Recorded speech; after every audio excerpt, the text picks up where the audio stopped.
What's up everybody, welcome back to the channel. Today I'm out of country, so I'm gonna be bringing you a one-shot, no edit episode, but we're still gonna be covering good, important stuff. We are focusing on my 3 favorite ways to tie in head movement with a punch.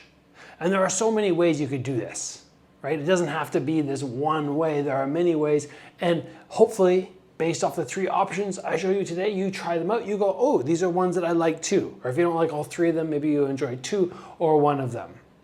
Before we get into that, I want to remind you guys that we are about 2.5 weeks away from March 25th when my course launches, Ultimate Guide to Defense. We're going to be covering so much, all the way from partner drills, how to learn to stop blinking, defense basics, we got it all.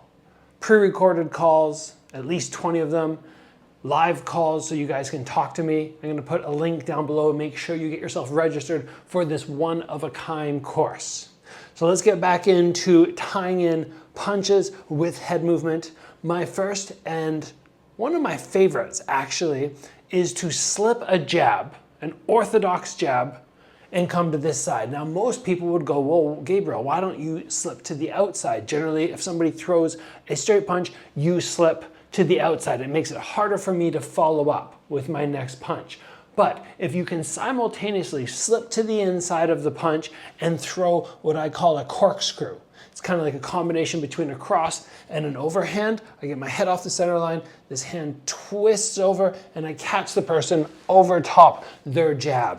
Exact timing is you slip, you throw, their arm is extended out. If they don't get their chin tucked right in behind their shoulder, you're gonna catch them, and you're gonna catch them really hard.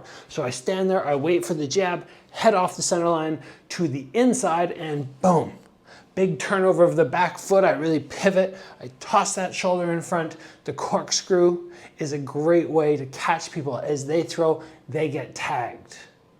My second favorite is to take the back foot and angle step off to the side. As I angle step off to the side, I throw my left hook. Both of those done at the same mean. Any straight shots that come down the middle are gonna miss.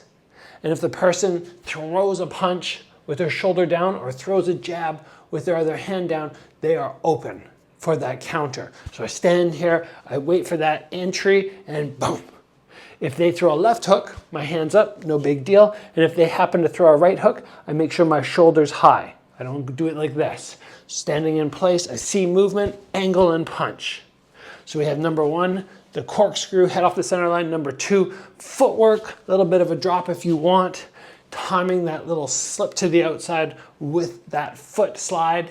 And number 3, slipping off to the side the way we normally would when somebody throws a jab, but coming down to the body.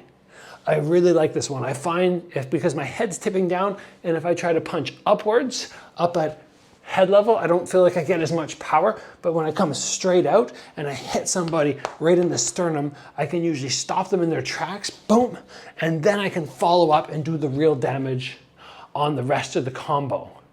This one is something that we're not taught a lot. We're not taught fire a jab to the body, but it is super effective. It's more like, oh, kind of annoying. Okay, now it's starting to hurt. And then as people start to go, oh, it's getting uncomfortable, they'll start dropping their hands, and that creates the opening. Same thing here. Head off the center line, slip that shot, and then boom, over top with the next one. These 3 slips plus punches work so darn well. And it's just a matter of drilling them, and eventually you will start actually executing. The reason you want to get good at these is it really makes people gun shy. So if I'm standing here and every time I enter, I get hit. I enter, I get hit. You don't want to attack anymore. And that's how you take over a fight.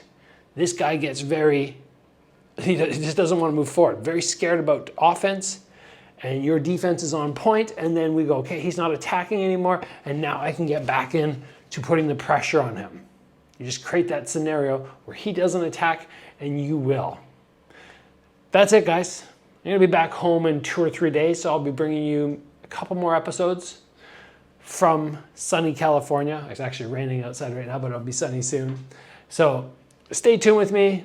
Not going to be my normal, fancy editing and all that kind of stuff, but the content is still the same.